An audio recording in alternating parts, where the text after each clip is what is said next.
சிவாய் நம்ம சொல்லுங்க ஐயா. ஐயா சிவாய் நம்ம நல்லா இருக்கீங்களா? நல்லா இருக்கேன், சொல்லுங்க. சந்தோஷம். என்ன அண்ணாமலை ஒரு அந்த ஐயா மதிப்புக்குரிய ஐயா வரதராஜன் ஐயா போட்டு வெளுத்து வாங்கியிருக்கிறாரு. சரி. மாரிதாஸ் வச்சு செய்யறாரு, கிஷோர் கேசாமி வச்சு செய்யறாரு, கோல்டன் பிக்சர் செந்தில் வச்சு செய்யறாப்ல. என்ன அவர் சொன்ன மாதிரி ஏதாவது நடந்திருக்கா? அந்த மாதிரி ஏதாவது கல்யாணம் பண்ணி விட்டீங்க அவரை? ரைட், அவரு விட்டேன். சரி சரி. என்னதான் செஞ்சுட்டாரு? என்ன இவங்க எல்லாம் என்ன சொல்றாங்க? அண்ணாமலை என்ன சொல்றாங்க இவங்க? என்ன சொத்தெல்லாம் நிறைய சேர்த்திருப்பாப்ல போல தெரியுது. சரி, அப்ப இங்க எவன் தான் யோக்கியம்? எவன் யோக்கியங்கிறத விட்டுருவோம், யார் யோக்கியம் இல்லதான். சரி, ஆனா மக்கள் நம்புனாங்கல்ல. நம்புறாங்கன்னா அதுக்காக அவருக்கும் குடும்பம் குட்டி இருக்குல்ல. குடும்பம் குட்டி இருக்குன்னா அதுக்காக சம்பாதிக்க வேண்டியது, உழைச்சு பிழைக்க வேண்டியதானே. அதுவும் அவர் என்ன உங்ககிட்ட நீங்க என்ன இவங்க நிரூபிச்சிட்டாங்க? சும்மா வலைதளங்களை பாருங்க. ஒருத்தர் வளர்ந்து வர்றாருன்னா அவர் பேர கிடைக்க என்ன புரிஞ்சுக்குவாங்க. எவனும் யோக்கியம் கிடையாது. ஒண்ணு புரிஞ்சுக்கோங்க, பரம்பொருளே சொல்றான். இறைவன் பரம்பொருள் பரமாத்மா சொல்றான், களி என்ற சொல்லை காதில் மிக கேட்டதுண்டால் சளிவாகி மேனி சடலம் இருள் ஆகுமல்லோ. மெய் பேச வேணுமென்று மேவி மிக இருந்தாலும் பொய் பேச புத்தி பொழியும் போடு போடன. வாளாயுதத்தாலே வாய்த்த கணை அம்பாளே பாலாக்க என்றாலும் படாதே களியே. எங்க அப்பன் பரம்பொருள் சிவன்ட்ட உரையாடுறான். மகாவிஷ்ணு சிவன்ட்ட உரையாடுறான். சிவன் களி அளிப்பா, களி எடுக்கும் தாங்க முடியல. ஏன்னா வரத்தை கொடுத்தே சிவன் தான். களியும் கேட்ட வர என்ன தெரியுமா? மாயவனார் தன்னுடைய வாய்த்த முடிதனையும் தூயவனார் சக்கரமும் சூதமுடன் தாரும் என்றான். அரணுடைய வெந்நீரும் அந்தனரின் தன்பிறப்பும் வளமுடைய சக்தி வளர்க்குறுந்தாரும் என்றான். 1008 அண்டம் நிறை மூலம் வாயுத கண்ணை வரமாக தன்றான். சிவன் மூலம், சக்தி மூலம், காமாட்சி தன் மூலம், கணபதி மூலம், சுப்பிரமணியம், எல்லா தெய்வத்தோட சக்தி. சிவனே உன்னுடைய சக்தி, உன் மனைவி சக்தி, எல்லாத்தையும் எனக்கு வரமா கொடுத்து கேட்டா சிவன் பெருமாளுடைய திருமுடி சக்கரத்தையும் வரமா கேட்டா கொடுத்துட்டாரு. இப்ப சிவனுக்கே சக்தி கிடையாது, பெருமாளுக்கு சக்தி, யாருக்கும் சக்தி கிடையாது. கலியனுக்கு மட்டும் சக்தி இந்த கலியுகத்துல, புரிஞ்சுக்கோங்க. அதனாலதான் இவன் எத்தனை கோயிலை இடிச்சாலும் எவ்வளவு கடவுளை திட்டினாலும் அந்த கடவுளை ஒண்ணு தண்டிக்கிறது இல்லை. ஏன்னா கலியனுடைய வாரிசுகள். தப்பா நினைச்சுக்காங்க, கலியனுடைய வாரிசுகள் ஒண்ணுங்க. அப்போ கலியன் கொடுத்த வரம் நாள் முடிய போகுது. அப்போ சிவன் கூப்பிட்டு மகாவிஷ்ணு கூப்பிடுறாரு, எம்பெருமானே நாராயணா, களி எடுக்க தாங்க முடியல, நான் வரத்தை கொடுத்துட்டேன், தயவு செய்து நீ இந்த களி அழிச்சு தர்மயுகத்தை படைச்சு சீக்கிரம் இந்த மக்களை சாதுக்களை காப்பாத்துன்னு சொல்றாரு. யாரு? சிவன். சிவன் யார்ட்ட சொல்றாரு? மகாவிஷ்ணு சொல்றாரு. அப்ப எங்க அப்பா நாராயணன் சொல்றான், களி என்ற சொல்லை காதில் மிக கேட்டதுண்டால் சளிவாகி மேனி சடலை மீறல் ஆகும்போது மெய் பேச வேண்டும் என்று மேவி மிகிறதால் பொய் பேச புத்தி பொழி விடுவேன். எப்பா பெருமா சிவனே, நீ கொடுத்த வரம் அப்படி இருக்கு. நானே இந்த கலியுகத்துல இவனை அழிக்கிறதுக்கு ஒரு அவதாரம் பண்ணி போனா என்னையே பொய் பேச வச்சிருவான், என்னையே லஞ்சம் வாங்க வச்சிருவான், என்னையே திருட வச்சிருவான் அந்த களியங்கிறாரு. சொல்றது யாரு? பரம்பொருள் சொல்றான். அப்போ அண்ணாமலை ஒரு மலஞ்சலம் கழிக்கிறவரு. இவரு எப்படி? இவரு என்ன சாதாரண ஆளா? இவரு மட்டும் என்ன இல்ல, இவங்க பூமியில பிறந்த எல்லாருமே இப்படித்தான். எல்லாத்துக்கும் ஆசா பாசங்கள், பந்த பாசம் இருக்கும். அவரு என்ன சொல்றாரு? குழந்தைகளின் நலனுக்காக சொத்துங்கிறாரு. சரி, அவருக்கு ஏதோ கஷ்டப்பட்டு சேர்த்தாங்கிறாரு. உங்களுக்கு என்னையா பிரச்சனை? காமராஜர் சொத்தா சேர்த்து வச்சிருந்தாரு, ஜீவா சொத்தா சேர்த்து வச்சிருந்தாரு, கக்கன் சொத்தா சேர்த்து வச்சிருந்தாரு. அதெல்லாம் விட்டுருங்க. என்ன பேசுறீங்க? அவங்க வாழ்ந்த நான் என்ன சொல்றேன்னா, நான் யாரையும் மிகைப்படுத்த விரும்பல, யாரையும் குறை சொல்லியும் விரும்பல. பெருமாள் சொல்றான், இந்த கலியுகத்துல எவன் பிறந்தாலும் அவன் உண்மையா நேர்மையா நடக்கின்றதாலும் அவன் அந்த கலியை ஏதோ ஒரு வகையில தப்பு பண்ண வச்சிருவாங்க. நான் சொல்லலையா? இந்த களிங்கிற சொல்ல காதல கேட்டால மேனி சடலம், என்னுடைய திருமேனி சடலம் இருள் ஆகுதுங்க. ஏன்னா சிவம் கொடுத்த வர அப்படி. கலியுகம் என சிவம் கருதிட தேவர்கள் பொலிவுடன் சேர்த்தனர் புராண மீதிலே சளிவுடன் நீசனும் தரணியில் பொருந்திட வழியிலும் ஆயின் சீரங்கினார். எங்க அப்ப பாரத யுத்தத்தை முடிச்சு குருநாடு பட்டம் சூட்டிட்டு வரக்குள்ள இந்த துரியனுடைய ஆத்மா 7வது பிறப்புக்காக கலியனா பிறக்கிறான். ஈசன் வரத்தை கொடுத்து அனுப்பிடான். சிவபெருமான் வேலை போய் சிவன்ட்ட போய் சண்டை போடுங்கய்யா. ஏன்னா சிவன் தான் சொல்றாரு, ஐயோ பெண்ணே, இவன் வாங்கிட்டு போற வரத்தை பார்த்தா கலியுகம் போல தோணுதுங்கிறாரு. சிவன் தான் இந்த யுகத்துக்கு போயிருச்சு. அப்ப இந்த யுகத்துல கெட்டதுதான் நடக்குங்க, நல்லது நடக்காது. தர்மம் வர வரைக்கும் இங்க எவனையுமே யோக்கியனா நீங்க பார்க்க முடியாது. அதனால ஏதோ ஒரு வகையில ஒருத்தன் ஏதாவது ஒரு வகையில சின்ன சின்ன தப்பு பண்ண வாய்ப்பு இருக்கு. ஏன்னா இங்க எவனையும் பரிசுத்தவான்னு கிடையாது. எல்லாம் பரிசுத்தவானுக்கு பூமியில எல்லாம் பரலோகத்துல இருப்பான், அப்பா சிவன்ட்ட இருப்பான். அதனால இங்க புரிஞ்சுங்க, இதெல்லாம் கர்ம பூமி. நம்ம கர்மா தொலைக்கும். எல்லாத்துக்கும் ஆசபாசம் இருக்கு. முக்குணங்கள் இருக்கு, ரஜஸ்தம சாபி சத்துவம் பகுதி பாருங்க. எப்போதுமே நீ 3 குணம் மனிதனுக்குள்ள இருக்கு. ரஜோ குணம், தமோ குணம், சாத்விக குணம். சாத்விக குணத்துல நிலை பெற்ற சாது. எப்போதுமே நீ 24 மணி நேரம் நீ சாத்விக குணத்துல இருக்க முடியாது. அந்த சாத்விக குணத்தை மிதிச்சு ரஜோகுணம் மேலோங்கும். ரஜோகுணம் மேலோங்கும் போது உனக்கு உலகில் பெற்று வந்துருமா. அதே ரஜோகுணத்தை மிதிச்சு தமோ குணம் மேலோங்குமா. தமோ குணம் மேலும் போது உனக்கு காம இச்சைகள் வந்துடும். ரோட்ல போற பெண்ணை நேசிப்ப, அடுத்த மனைவி நேசிப்ப, இப்படி வந்துடும். இது இறைவனே சொல்றான். முக்குணங்களுடைய மாயை, முக்குணங்கள் என்னுடைய. எங்க அப்பன் சொல்றான் பாருங்க, எங்க அப்பன் பகவான் சொல்றான், முக்குணங்கள் என்னுடைய மாயை, அதை கடந்ததாக எந்த பிராணியும் நில உலகிலோ ஆகாயத்திலோ வானவர்களிலோ தேவர்களிலோ ஒருவனும் இல்லை. வானகத்துல இருக்க பூமிகள், தேவர்கள், ரிஷிகள் எவனுமே இல்லை. அப்ப அண்ணாமலை மட்டும் என்ன? அண்ணாமலை என்ன பெரிய பரமாத்மாவா? எல்லாத்துக்கும் ஆசாபாசம் இருக்குங்க. அதுக்காக அண்ணாமலை தப்பு பண்ணாரு நான் சொல்ல வரல. நீங்களா அவர் மேல ஒருத்தர் நல்லவனா வந்தா அவனை நீங்க எப்படா அவனை கீழே தள்ளலான்னு தான் பாப்பீங்க. ஆனா போவாங்கய்யா விடுங்க. எவன் ஏன் யோக்கியம்? எவனையும் குறை சொல்லுவாங்க. உங்களுக்கு தகுதி இல்லை, எனக்கும் தகுதி இல்லை. எல்லாரும் வண்டவளமும் இருக்கும். எல்லாத்துக்கும் ஒரு ஒரு கணக்கு இருக்கும். எல்லாத்துக்கும் கணக்கு நீங்க இவனுக்கு மனசு பயில கொடுக்க வேண்டியது. அண்ணாமலை கணக்கு எங்க அப்பா பகவானுக்கு கொடுத்தா போதும். எங்க அப்பா சொன்னா, காயக்காரன் மாய சித்தம் நான் உங்கள் கண்காணா பெருவழியன் அவனவன் செய்யும் குற்றம் உங்களை அரசன் நான் அறிவிறா. அரசன் யாரு? அம்பலத்தரசன் யாரு? அரசன் யாரு? மோடி அரசனா? ஸ்டாலின் அரசன் கிடையாது. அம்பலத்தரசன் மறைபொருளா இருக்கக்கூடிய சிவன் தான் அரசன். அரசனுக்கெல்லாம் அரசன். அவனுக்கு கணக்கு கொடுக்கணும். நீங்க செஞ்ச பாவனைக்கெல்லாம் எவன் கொண்டு அவன் காலடியில் நிறுத்துவான். நீ அவன் கொடுப்பான் தண்டனை. நீ யாரையும் அவனுக்கு குற்றப்படுத்துறதுக்கு?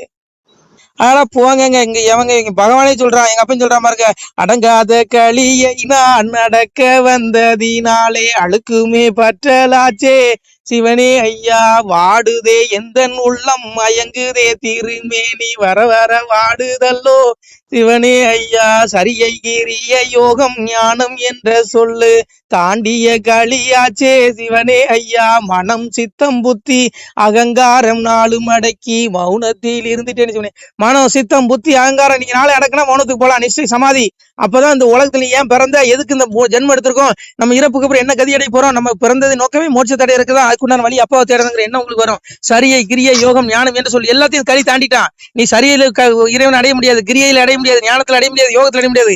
அப்பா என்னை ஏத்துக்கப்பா, நீங்க அப்ப பாதத்துல மண்டிட்டு நீங்க உங்களை ஏத்துக்குவோம். அதான் சொன்னா பக்தி ஜோதித்து பல நாளும் காத்திருந்த வித்திங்கன் இணை வந்து வேண்டார் மேல் வீடுல இருந்து செத்திருந்து தீனரக சீல் குட்டியில் அடைக்க கொத்தியிருந்து புழுக்கள் வந்து கொஞ்சம். இதுல என்னையா அண்ணாமலை தேவர்களே ஒருவன் இல்லன்ட்டான். இந்த மாயை என்னுடைய மாயை வென்றவன் தேவர்களே இல்லைங்க. அண்ணாமலை என்ன சாதாரண மனுஷன். அவருக்கும் பொண்டாட்டி பிள்ளைங்க இருக்கு, குடும்பம் இருக்கு, அப்பா அம்மா இருக்காங்க, உறவுகள் இருக்கு. அவருக்கும் சொத்து மேல ஆசை இல்லாம இருக்காது. அதுக்காக நான் அவர் தப்பு பண்றாரு சொல்ல. அவரு நேர்மையா சம்பாதிச்சு நான் உழைச்சி வாங்கினேங்கிறாரு. உங்களுக்கு என்னையா பிரச்சனை? உங்களை எங்கேயா கொத்துது, உங்களை எங்கேயா கோடையுது? நீங்களே யோக்கியமானடா நான் கேக்குறேன். இங்க பாரு, பூமியில வந்து தப்பா நினைச்சுக்காங்க. பூமியில வந்து ஒருத்தனை எவனையும் குறை சொல்லிக்கு எவனுக்கு அதிகாரம் கொடுக்கப்படல. அவனவன் கர்மம் அவனவன் கூட வருது. அனிஷ்டம் இஷ்டம் மிஷ்டம் திரிதம் கர்மனுக்கு பௌத்தியம் பிரதிதம் சன்னியாசம் கசித்துங்கிறான். அவனவன் செய்த கர்மவினை கூட வருது. அதுக்கு நான் பல தண்டனை கொடுக்கங்கிறான். கர்மத்தின் பயனை தியாகம் செய்யாத மனிதர்களுக்கு கர்மத்தின் பயனான நல்லதும் தீயதும் மேலும் இரண்டும் கலந்துமான பயன்கள் இறந்த பிறகு கட்டாயம் கிடக்கு. உன் ஆத்மா அப்படி உடல் தானே சாவுது. உன் ஆத்மா மறைபொருள் கண்ணுக்கு புலப்படாது. அந்த ஆத்மா பின்னாடி ஒண்ணு செஞ்ச கர்மம் வரும். அதுக்கு நீ தண்டனை அனுபவிச்சு ஆகணும்னு பகவான் சொல்றான். இதுல அண்ணாமலையும் தப்ப முடியாது, மோடியும் தப்ப முடியாது, இங்க எவனுமே தப்ப முடியாது, நானும் தப்ப முடியாது, நீங்களும் முடியும். இப்ப எதுக்கு நீங்க அடுத்தவங்க குற்றத்தை பாக்குறீங்க? உங்க குற்றத்தை பாருங்க. நீங்க என்னென்ன தப்பு செஞ்சீங்க கடந்து வந்து பாதையில. யாருக்கு துரோகம் பண்ணலைங்க. அதனால நீங்க எதுக்கு அண்ணாமலை குற்றத்தை பாக்குறீங்க? சரி, நீங்க யோக்கியனா இருந்துட்டு போங்க. நாங்களாம் அயோக்கிய பேர் தான், விட்டுருங்க. அதோட விடுங்க. வேற ஏதாவது இருந்தா சொல்லுங்க. நான் உங்ககிட்ட பேச விரும்பல. வேற என்ன? நன்றி. சொல்லுங்க, வேற என்ன சந்தேகம்? ஐயா முடிவா நீங்க என்னதான் சொல்றீங்க? அண்ணாமலை தப்பே பண்ணலைங்கிறீங்களா? நான் அண்ணாமலை தப்பு பண்ணாரு பண்ணலாம் நான் சொல்ல விரும்பல. முதல்ல நீ யோக்கியனானு உன் உள்ளத்தை பாருன்னு நான் சொல்றேன். அதான் எங்க அப்பா பகவான் சொன்னா, தன்னை அறிந்ததுண்டால் தலைவனை நீ அறிவாய் மகனே, என்னை அறிந்தவருக்கு ஈசன் வழி சொல்லுகிறேன். கண்ணாலே கண்ணாலே காணுமப்பா வழியதுதான் மண்ணில் மூவாசை உங்களுக்கு மாற்றானா இருக்குதடா. என்னை கண்ணாலே கண்டதுண்டால் கழிதிரி வெண்மை. 3 ஆசை மனுஷனை கெடுக்கும். பெண் பொன் மண். இந்த 3 மயங்காதவன் எவனுமே பூமியில உள்ள கிடையாது. இல்ல அண்ணாமலை என்னையா விதி விளக்கா? நீ உன் குற்றத்தை பாரு. அண்ணாமலை குறை சொல்றவன் யோக்கியனா? வா, நீ பெரிய சம்பூர்ணம் யோக்கியனா? நீ எல்லாம் அதான் நான் சொல்ல வரேன். நீ நான் நம்மள தப்பு பண்ணலன்னு நான் ஆராய்ச்சி பண்ண விரும்பல. எனக்கு தேவையும் இல்லை. அவர் தப்பு பண்ணாலும் எனக்கு பிரச்சனை இல்லை, அவர் தப்பு பண்ணலனாலும் எனக்கு பிரச்சனை கிடையாது. முக்குணங்கள் அதாவது பகவான் சொல்றாங்களா, உன் தன்னை இருந்து இன்னொரு தலைவனே அறிவினி அறிவாய்மணி. ஏன்னா நீங்க எல்லாம் பிறந்ததே மோட்சத்தை ஒருத்தனை குறை சொல்லிட்டு நாசமா போய் நரகத்துல விழுந்து தொலைஞ்சிடாதீங்கடாங்கிறான். உங்களுடைய குற்றத்தை நீங்க பாருங்க, உங்களுடைய தேடலை பாருங்க. உங்களுக்குன்னு ஒரு வழி வச்சிருக்கிறான், உங்களுக்குன்னு ஒரு பக்கம் இருக்கு. நீங்க என்னென்ன பாவ முடியும் எல்லாம் நவகிரகத்துல எல்லாம் பதிவாகும். அதுதான் உங்களுக்கு மறுஜென்மத்துல நாயி பண்ணி ரஜசி பள்ளி கத்தோ கமிசி ஜாயுது ததா பிள்ளை தமிசி முடிவு ஜாயுங்க. நாயி பண்ணி கோழி பண்ணின்னு 84 லட்சம் பிரிவு பிறக்கணும். பண்ணியா பிறந்து 10 கூட்டி போடணும். வெட்டி திம்பா. இன்னைக்கு ஆடெல்லாம் திங்கிறமே யாரு? இதே மனுஷ போய் ஆத்மா தான் அங்கேயும் இருக்கு. உய்வடையாத ஆத்மா, இறைவன் அடையாது. எங்க அப்பா அடையாத ஆத்மா அது பிறந்து கிடக்கான். அதனால உங்களுக்கு கிடைச்ச வாய்ப்பு மனித பிறவி. இதுல ஒருத்தனை குறை சொல்லிட்டு அடிச்சுட்டு சாகாதீங்க. அவனை தேடிட்டு மோட்சை விட தேடுங்கன்னு நான் சொல்றேன். என்னுடைய தாழ்மையான கருத்து இதுதான். இது உங்களுக்கு வலிக்கும். நான் சொல்றேன், உங்களுக்கு எல்லாத்துக்கும் கசப்பா தான் இருக்கும். அதுக்கு நான் பொறுப்பு இல்லை. புரியுதா உங்களுக்கு? நான் சொல்றேன், எங்க அப்பா சொல்றான், பகவான் சொல்றான். அதனால அப்பாவை தேடுங்க. அதை விட்டுட்டு சும்மா போட்டுட்டு ஒருத்தனை குறை சொல்லிக்கிட்டு இந்த 3 ஆசையில அகப்படாதும் எவனுமே கிடையாதுங்க. அண்டமா முனிவரெல்லாம் அடங்கினார் அதனுங்க. நீங்க பிறகு விஸ்வாமித்திரர் ஆளானப்பட்ட விஸ்வாமித்திரர் ராஜரிசி அவரே மேனகை கண்டதுமே காவி வெட்டியெல்லாம் மாத்திட்டு ஜீன்ஸ் பேண்ட் ட்ராக் ஷூட்டு அப்புறம் இந்த இதுனா கூலிங் கிளாஸ் பான்ஸ் போர்டெல்லாம் போட்டு மேக்கப் பண்ணிட்டு போயிட்டாரு மேனகை பின்னாடி. இன்னும் அண்ணாமலை என்ன விஸ்வாமித்திரரா? சொல்லுங்க. இல்ல நான் என்ன விஸ்வாமித்திரனா? அதுக்காக எவனையும் இங்க பாரு, எவனையும் குறை சொல்லி எவனுக்கு தகுதி இல்லை. நீ உன் பாவத்தை நீ பாரு. மாட்டிக்கிறீங்க. ரொம்ப அழிஞ்சு போயிடாதீங்க. அடுத்தவனை குறை சொல்லி கர்மவனை உங்களை தான் வந்து பிடிக்கும். அதான் எங்க பட்சம் நான் உச்சி கிரகமடா உங்கள் ஒருவருக்கும் தெரியாது என் பட்சம் உண்டால் போதுமடா பகையில்லை என் மகனே யாருக்கும் பதறாதே அச்சம் இல்லை என் மகனே ஏடு தந்தேன் உண்கையிலே எழுத்தாணியும் கூட தந்தேன் பட்டயம் தந்தேன் நான் பகை தீர்ப்பேன் பதறாதே. உச்சி கிரகம் 9 இருக்காங்க. 9 கிரகத்துக்கு நான் தான்டா ராஜா. அப்பா நான் தான்டா. சனி ராகு கேது கண்டச்சனி பாதச்சனி ஜென்மச்சனி ஏழரைச்சனி எல்லாம் ஏன் நான் தான்.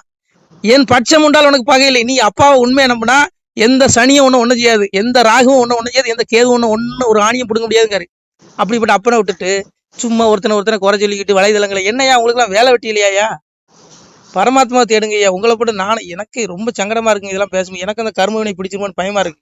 ஏன்னா பகவான் சொல்றான் பக்கம் 15 பார்மூடம் 12 வக்கணைக்கோள் கிரகம் 9ங்க. பக்கம் 15 பார்மூடம் 12 அஷ்ட திக்கிலையும் ஒவ்வொரு கண்காணிப்பாளர் வச்சிருக்கான். அது மட்டும் இல்லாம இறப்ப வடிவா இருந்து கழிதனையும் பரபரமாவும் நின்று பக்தி சுயத்தனம் எங்கும் இருந்து எரிப்போம் கழிதனையும் சங்கிலிருந்து தான் வளர்ப்பேன் பாருங்க. எங்க இருக்கான் பரபரமா இருந்து களி அழிக்கங்க விடுவானா? ஏன் அவன் கண்ணுல இருந்து எவனும் தப்ப முடியாது. அண்ணாமலையில எந்த மலையும் தப்ப முடியாது. அதுக்காக அண்ணாமலை தப்பு பண்ணாரு நான் சொல்ல வரல. அவர் தப்பு பண்ணா அவரு பண்ணிட்டு போறாரு, அவருக்கு பாவத்தை அவர் பண்ணி. நீ ஐயா உனக்கு என்ன போச்சு? நீ ஓகேனா முதல்ல ஓன் இதை பாரியா ஓன வைங்க வைத்தறிச்சல் காப்பாரிங்க காலங்காத்தாங்க. சிவாய நம. திருச்சிட்டம்பலம் தில்லையம்பலம் பொன்னம்பலம். சிவாய நம. உறவுகளே, சிவ அன்பர்களே, தற்போது தாங்கள் இந்த வீடியோவில் பார்க்கக்கூடிய இடத்துல ஒரு சிவாலய திருப்பணி ஒன்று நடந்து கொண்டிருக்கிறது. இந்த இடத்துல பார்த்தீங்கன்னா முன்பு ஒரு காலத்தில் ஒரு சிவாலயம் இருந்திருக்குது. அதாவது இந்த ஏரியா இப்போ ஒரு தென்னை மரங்கள் பனை மரங்கள் சூழ்ந்த காடாக இருக்கிறது. முன்பொரு காலத்தில் இங்கே ஒரு ஊர் இருந்ததாக சொல்கிறாங்க. ஆனால் இப்போது சுற்று வட்டாரத்தில் 5 கிலோமீட்டர் சுற்றுலாவில் ஊரே கிடையாது, காடு. இப்போ இந்த இடத்துல ஒரு சிவாலயம் அமையிருக்கிறது. இந்த சிவாலயத்தில் இருந்த அந்த சாமியுடைய திருமணியை எடுத்து வச்சிட்டோம். திருப்பணி முடிஞ்சதுக்கப்புறம் பிரதிஷ்டை பண்ண இருக்கிற உறவுகளே, தற்போது இந்த வீடியோ பார்க்கக்கூடிய உறவுகள் தங்களால் முடிந்தால் ஒரு சின்ன உதவி செஞ்சு கொடுங்க. எங்கள் இடத்துல பொருளாதாரம் இல்லை, அதனால் பார்த்திங்கன்னா அந்த வேலையெல்லாம் அப்படியே நின்று போச்சு. பாருங்கள், இந்த அப்படியே பாதியிலே நிற்கிது இந்த சிவாலய திருப்பணி. பக்த கோடிகள், அன்பு உள்ளங்கள், தயவுசெய்து நீங்கள் உதவி செய்ய விருப்பமுள்ள உறவுகள் உதவுங்க. உங்களுக்கு கோடி புண்ணியம் கிடைக்கும். இந்த சாமியோடைய அருள் அனுகிரகம் உங்களுக்கு கண்டிப்பாக கிடைக்கும். இது ஒரு புகழ்பெற்ற சிவாலயம் கூட சொல்லலாம். சாமியோட திருமணியை எடுத்து வச்சிட்டோம். இந்த இடத்துல பார்த்திங்கன்னா ஒரு வாசி தண்டம் இருக்குது. அந்த காலத்தில் ஒரு முனிவர் யாரோ தவம் செஞ்சுருக்காங்க. அவங்களுடைய வாசி தண்டம் அவர் திருக்கரங்களால் எழுதின ஓலைச்சுவடி கூட இன்றும் இருக்குது, இன்னும் பாதுகாக்கப்பட்டு வருது. அது கோயில் திருப்பணி முடிஞ்சதுமே அதையும் நாங்கள் அந்த வழிபாட்டுக்கு வச்சுடுவோம். இந்த சிவாலய திருப்பணி சாமி திருநாமம் முக்தீஸ்வரர் அப்படிங்கிற திருநாமத்தில் வழங்குறாரு. நெல்லை மாவட்டம் நாங்குநேரி தாலுகாவில் இந்த சிவாலயம் அமைய இருக்கிறது. உறவுகளே, இந்த வீடியோ பார்க்கக்கூடியவங்க ஒரு 2 பேருக்காவது கொஞ்சம் ஷேர் பண்ணுங்கள். இந்த வீடியோ பார்க்கக்கூடிய யாராவது ஒரு சின்ன உதவி செஞ்சால் இந்த ஆலய திருப்பணி கண்டிப்பாக நாங்கள் வெற்றிகரமாக முடிச்சுடுவோம். பாருங்கள், அந்த வேலை எல்லாமே அப்படியே நிற்கிது. கல்லெல்லாம் இறக்கி போட்டிருக்கோம். இன்னும் நிறைய கற்கள் தேவைப்படுது. சுவாமியோடைய அந்த திருக்கோபுரம் பார்த்திங்கன்னா லிங்க வடிவிலே அமைக்க இருக்கிறோம். உதவுங்கள் உறவுகளே. உங்களுக்கு அப்பா சிவபெருமானுடைய அருள் நிச்சயம் கிடைக்கும். எம்பெருமான் சொல்வான், வாழுவீர் தாழ்வில்லாமல் மக்களும் கிளைகள் கொஞ்சி நாளுமே மகிழ்ச்சியை கூர்ந்து நலமுடன் வாழும்போது நீளுமே எனது செங்கோல் நீதியும் நெறிபோல் ஆளுமே உங்கள் தன்னை அன்புடன் அலையாவண்ணம். உங்களை எம்பெருமானுடைய அப்பாவுடைய திருவாசகத்தாலேயே வாழ்த்துறோம் உறவுகளே. ஆணுடன் பெண்ணும் பெற்று அதிகமாய் செல்வமாகி தானுடன் நினைவுமுற்று தர்மமும் நெறியும் கற்று வேணும் நீள் காலமெல்லாம் வெள்ளியர் உடனே வாழ்ந்து போனுதல் கமலநாதன் பொற்பதம் பெற்று வாழ்வீர். அந்த ஈசனுடைய பொற்பதம் நிச்சயம் கிடைக்கும். உங்களுக்கு இகத்திலும் சுகம் பரத்திலும் சுகம். உங்களுடைய கர்ம வினைகள் மன்னிக்கப்பட்டு உங்களுக்கு நிச்சயம் மோட்ச வீடு கிடைக்கும். இகத்தில் பூரண ஆயுளுடன் நோய் நொடி இல்லாமல் வாழ்ந்து நீங்கள் பரவாழ்வும் பெறுவீர்கள். உறவுகளே, மக்களே, நீங்கள் எல்லாம் வாழ்பொன்னம் பதியிற் சென்று முக்கியமான யுகநில மதிலே தன்னால் கக்கிய பொன்கள் ஸ்வர்ணம் கைமணம் குளிர அன்னம் பொக்கிஷம் நிறைய வைத்து புகழவுண்டு இனிதாய் வாழ்வீர். இந்த இகவாழ்வும் பரவாழ்வும் உங்களுக்கு சுகப்பட அப்பன் ஈசனர்களால் வாழ்த்துகிறோம். இந்த திருப்பணிக்கு உதவி செய்ய ஒரு ஜிபே எண் சொல்கிறோம். இந்த எண்ணில் நீங்கள் உதவலாம். நீங்கள் இந்த எண்ணிலே நீங்கள் தொடர்பு கொள்ளலாம். ஜிபே, ஃபோன்பே, வாட்ஸ்அப் எல்லாம் இந்த நம்பர் தான். 93 85 44 31 06 93 85 44 31 06. இந்த எண்ணில் நீங்கள் உதவலாம், தொடர்பும் கொள்ளலாம். வாட்ஸ்அப்பு இந்த எண்ணு தான், ஜிபே இந்த எண்ணு தான். உறவுகளே, முடிந்தளவுக்கு 2 பேருக்காக ஷேர் பண்ணுங்கள். இந்த வீடியோ பார்க்கக்கூடிய யாராவது ஒருத்தர் சின்ன உதவி, நீங்கள் பெரிய அளவில் செய்யணும் கூட, நீங்கள் ₹1 நீங்கள் தந்தாலும் மனசார வேண்டி ஏற்றுக்கிறோம். உறவுகளே, உதவுங்கள். முடிஞ்ச அளவுக்கு ஷேர் பண்ணுங்கள். நன்றி. சிவாய நம. திருச்சிட்டம்பலம் தில்லையம்பலம் பொன்னம்பலம். உறவுகளே, நம்ம இந்த இடத்துல வாழ்ந்து மறைந்த ஒரு சித்த மகாபுருஷர் பயன்படுத்திய பல 100 ஆண்டுகளுக்கு முன்பு உள்ள வாசி தண்டம் ஒரு சித்த மகாபுருஷர் பயன்படுத்தியது. அவர் திருக்கரங்களால் எழுதிய அந்த ஓலைச்சுவடி கூட பாருங்கள், இன்னும் பாதுகாக்கப்பட்டு வருது. இந்த சிவாலயம், நம்முடைய அந்த சிவாலய திருப்பணி முடிந்ததுமே எம்பெருமான் அவர் எழுதிய அந்த சிவனை பற்றி புகழ்ந்து எழுதிய அந்த பாடல் வரிகள் இதில் இருக்குது. இந்த வாசி தண்டம், அவர் பிரதிஷ்டை செய்த அந்த லிங்க திருமேனியையும் இந்த இடத்துல நாம் இந்த ஆலயம் கட்டி நாம் பிரதிஷ்டை செய்திருக்கிறோம். அனைவரும் இந்த ஆலய பிரதிஷ்டைக்கு கண்டிப்பாக வரணும். முடிஞ்ச அளவுக்கு இந்த வீடியோ பார்க்குறவங்க உதவி பண்ணுங்கள் உறவுகளை. பொருளாதாரம் இல்லாமல் திருப்பணி நின்று போச்சு. முடிஞ்ச அளவுக்கு ஷேர் பண்ணுங்கள், உதவுங்க. நன்றி. நமசிவாய். திருச்சிட்டம்பலம், தில்லையம்பலம், பொன்னம்பலம். இந்த புண்ணியபலம் தங்களுக்கு கோடான கோடியாக வரும் உறவுகளை. நமசிவாய்.